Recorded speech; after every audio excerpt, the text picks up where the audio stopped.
Bayrama çox az qalır.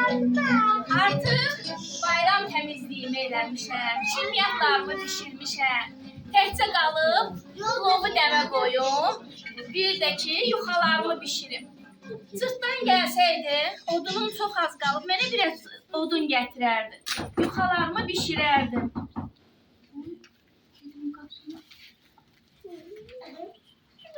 Papaq atdılar. Nə yaxşı. Bu papağı boş qaytarmaq olmaz. Papağı Novruz sovqatı ilə doldurmaq lazımdır. Ona görə ki, şirniyyatlar Novruzun gözəlliyidir. Mən bu papağı şirniyyatlarla doldurum, yəsinə verim. Həm də bayram axşamı xoş sözlər danışarlar. Bəlkə qulaq pusmağa gəlirlər. O xoş sözləri eşidib geçsinlər. Mən də bunu verim yəsinə. Kimin papağıdır? Gəl ay bala. Cırtdan gəlsəydi, mənə biraz odun gətirsəydi. Salam mənə. Salam cırtdan, xoş gəldin balam. Necəsən? Yaxşıyam. Sənin bayramın mübarək. Məsələn, sənə saxla. Çox sağ ol. Ay cırtdan, mən də bayaqdan deyirdim ki, cırtdan gəlsin, mənə odun gətirsin, yuxalarımı bişirim, plovu dəmə qoyum. Otur ay cırtdan, sənə nehrə yağı ilə dürmək hazırlayım, sən ye. Tələsirəm, dokuz sayı vaxtada Novruz şənliyi var.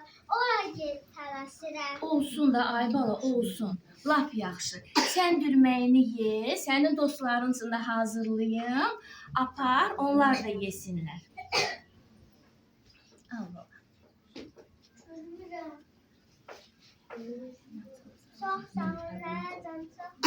Nuş olsun mənim cırtdanım.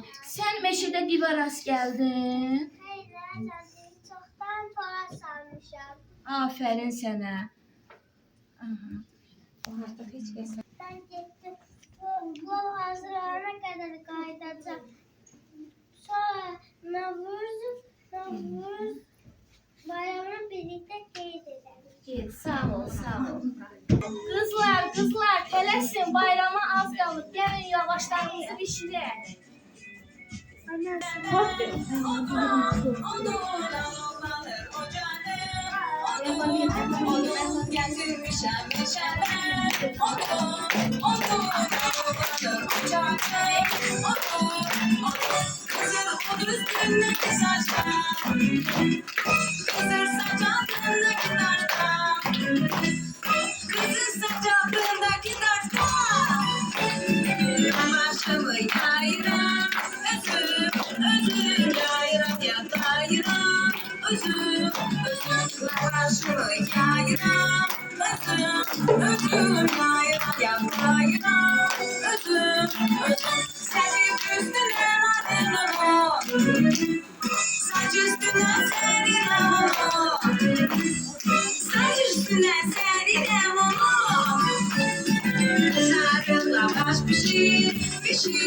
Pişir üstüne hırdavallar. Düşür, kızarır lavaş. Pişir üstüne hırdavallar. Düşür, yeşilde bir kenardan bakır.